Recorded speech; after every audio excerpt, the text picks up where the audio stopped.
Shalom, family. Shalom. I wanted to introduce y'all to my husband for the first time. Y'all ain't never seen him on camera. Say hi to the camera, babe. How everybody doing? So I'm going to finish the rest of this video. Y'all can see they done tore up the blind behind me, so don't mind that. So, yeah, that's what happened when you got a 2-year-old. Something on my screen. And they pull the strings up and down and make the blinds go up and down. So, but yeah, so we left off in this part. So let's go ahead and finish it. So it said, start from that last sentence we was on. So it say only 2 people in the world know this: myself and Sir Francis Walsingham, Her Majesty's Principal Secretary of State and Chief Intelligencer. It is a common enough sign in astrology and coincidence, surely, that Kelly has drawn it. Still, I regard the back of Kelly's head with increased suspicion. On the facing page, Kelly continues. He traces another. Okay. He traces another mark this time, the sign of Saturn. This he also draws on his paper, a cross with a curving tail, the quill scratching slowly as if time has thickened, while he watches this unfold in the depths of the stone. Dee's breathing quickens as he takes the paper and taps it with 2 fingers.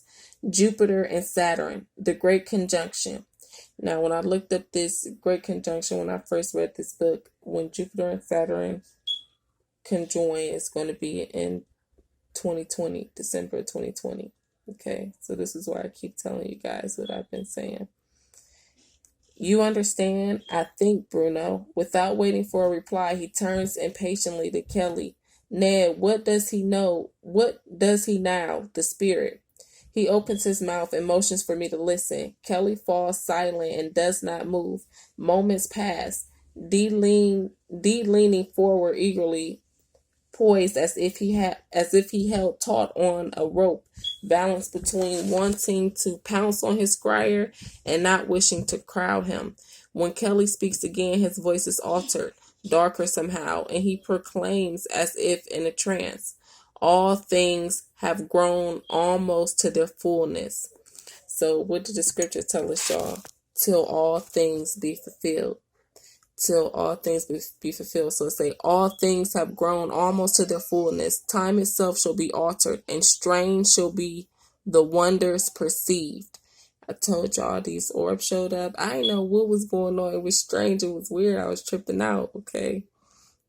Water shall perish in fire, and a new order shall spring from these. I shall spring forth. Spring, spring, spring. We're in spring. We're in that time. Here he pauses, gives a great shuddering sigh. Dee's grip around my arm tightens. I know what he is thinking. Kelly continues in the same portentous voice.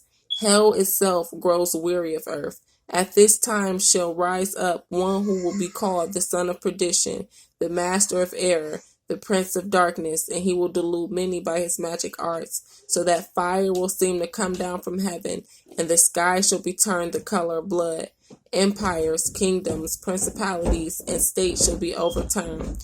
Fathers will turn against sons, and brothers against brothers. There shall be turbulence among the peoples of the earth, and the streets of the cities will run with blood.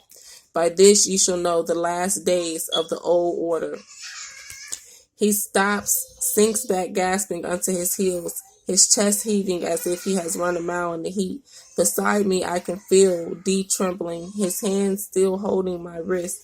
I feel him hungry for more of the Spirit's words, silently urging the squire not to stop there, unwilling to speak aloud for fear of breaking the spell. For myself I reserve judgment, yet God has provided medicine for man's suffering. And we know the scriptures tell us that the tree of life, the leaves were given for healing of the nations, for the healing of the nations. Kelly cries in the same voice, sitting up suddenly and making us both jump. There shall also arise a prince who will rule by the light of reason and understanding, who shall strike down the darkness of the old times, and in him the alteration of the world shall begin, and so shall he establish one faith, one ancient religion of unity that will put an end to strife. D claps his hands gleefully, turning to me with shining eyes and the excitement of a child. It is hard to believe that this is the 56th autumn. The prophecy, Bruno. What can this be, if not the prophecy of the great conjunction of the ending of the old world? You read this as plain as I do, my friend, through the good offices of Master Kelly here. The gods of time have chosen to speak to us of the coming of the fiery trigon, when the old order shall be overturned and the world made anew in the image of the ancient truth. He has certainly spoken of weighty matters, I say evenly. Kelly turns then, his brow damp with sweat, and regards me with those close-set eyes. Dr. D, what is this fiery trigon? He asks in his somewhat nasal voice. You cannot know the significance, Ned, of what your gifts have revealed to us this day, D replies, his manner now fatherly. But you have translated the prophecy most wondrous. Most wondrous. He shakes his head slowly in admiration, then stirs himself and begins to pace about the study as he explains, resuming his authority. The teacher once more, while the scene occurs, he becomes dependent upon Kelly, but it is not his habit to be subservient. He is, after all, the Queen's personal astrologer. Once every 20 years, he says, holding up a forefinger like a schoolmaster, the two most powerful planets in our cosmology, Jupiter and Saturn, align with each other, each time moving through the 12 signs of the zodiac, every 200 years, give or take. This conjunction moves into a new trigon, that is to say, the group of 3 signs that correspond to each of the 4 elements, and once every 960 years, the alignment completes its cycle through the 4 trigons, returning again to its beginning in fire. For the past 200 years, the planets have aligned within the signs of the watery trigon. But now, my dear Ned, this very year, the year of our Lord, 1583, Jupiter and Saturn will conjoin once more in the sign of the Aries, the first sign of the fiery trigon, the most potent conjunction of all, and one that has not been seen for almost 1,000 years. He pauses for effect. Kelly's mouth hangs open like a codfish. Then it is a momentous time in the heavens. More than momentous, I say, taking up the story. The coming of the fiery trigon signifies the dawn of a new epoch. This is only the 7th such conjunction since the creation of the world, and each has been marked by events that have shaken history. The flood of Noah, the birth of Christ, the coming of Charlemagne, all coincide with the return of the fiery trigon. And this transition into the sign of Aries at the end of our troubled century has been prophesied by many as signifying the end of history. D agrees, thoughtful. He has arrived in front of his tall perspective glass in its ornate gilt frame that stands in the corner by the west-facing window. Its peculiar property is that it reflects a true image and not the usual reverse image of an ordinary glass. The effect is unsettling. Now he turns to face us and raises his right hand, and the glass, his reflection, does the same. The astronomer Richard Harvey wrote of this present conjunction, either a marvelous, fearful, or horrible altercation of empires, kingdoms, and states, or else the destruction of the whole world shall ensue, I add. So he did, Bruno, so he did. We may expect signs and wonders, my friends, in the days to come. Our world will change beyond recognition. We shall bear witness to a new era. D is trembling, his eyes moist. Then the spirit in the stone. He came to remind us of this prophecy, Kelly asks, his face full of wonder, and to point to its special significance for England, D adds, his voice heavy with meaning. For what can it signify but the overthrowing of the old religion once and for all in favor of the new, with her majesty as the light of reasoning and understanding? Now, this, I keep telling you, they're talking about Queen Elizabeth and Queen Mary Scots. Now, what tripped me out about this book is they were calling one of them Christ and one of them the Antichrist. Now, I can't remember which one, but we're going to read it and we're going to see. As the light of reason and understanding. I had no idea, Kelly says, dreamy. I watch him closely. There are two possibilities here. One is that he truly has a gift. I do not yet discount this, for though it has never been granted to me in other countries, I have heard of men who speak with those they call angels and demons through just showing stones, or else a speculum made for the purpose, like the one of obsidian that D keeps above his heart.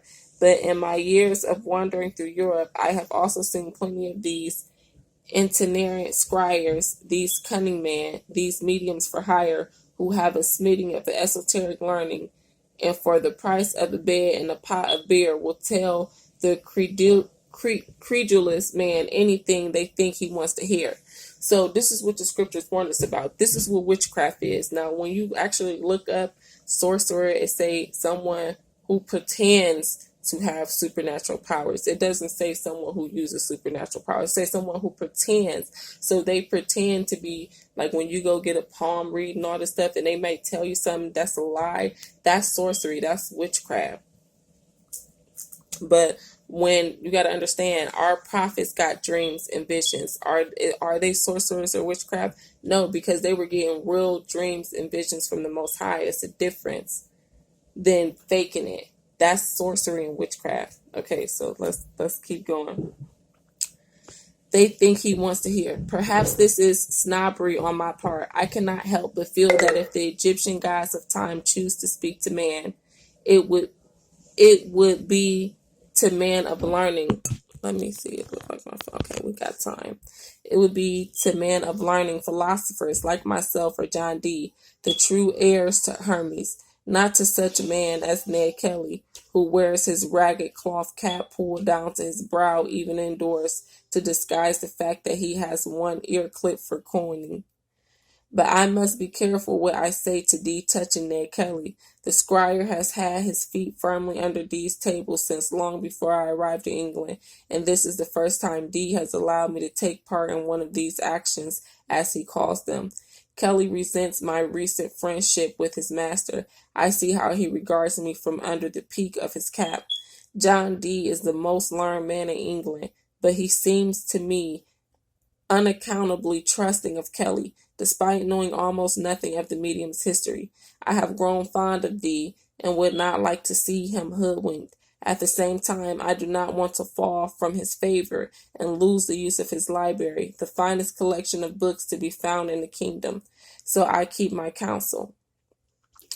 With a sudden draught, the study door is thrown open, and we all start like guilty creatures. Kelly, with surprising quickness, throws his hat over the showing stone. None of us is under any illusion. What we are engaged in here would be considered witchcraft, and is a capital offense against the edicts of church and state. It would only take one gossiping servant to catch wind of these activities, and we could all be facing the pier. The Protestant authorities of this island, more tolerant in some matters than the Church of native Italy, still strike with force against anything that smells of magic. Dusty evening sunlight slants through from the passageway outside, and in the doorway stands a little boy, not more than 3 years old, who looks from one to the other of us with blank curiosity. These face crinkles with tenderness, but also with relief. Arthur, what are you about? You know you are not supposed to disturb me when I am at work. Where is your mother? Arthur D steps across the threshold and at once gives a great shiver. Why is it so cold in your room, Papa? D casts me a look of something like triumph, as if to say, you see, we were not deceived. He flings wide the shutters of the west window, and outside the sun is setting. staining the sky vermilion, the color of blood. Okay, guys, so that was a lot in just one chapter. So we heard that Christ was mahogany color. We heard about some Egyptology in there, which I keep telling you guys is in our Bible because it's in the Messiah's bloodline. A lot of people don't understand this. We had Jupiter and Saturn in there, the conjunction. I'm going to do some more research on that because I did look up when it was going to be, and which I told you guys is in 2020. But I didn't actually see what constellation it was going to be in or anything of that nature. So I'm going to do some more research in that. Y'all, leave in the comments if y'all want to hear some more of this book. Now, I'm not going to be reading to myself. If y'all want to hear it, leave it in the comments and we will keep it going. Shalom, family.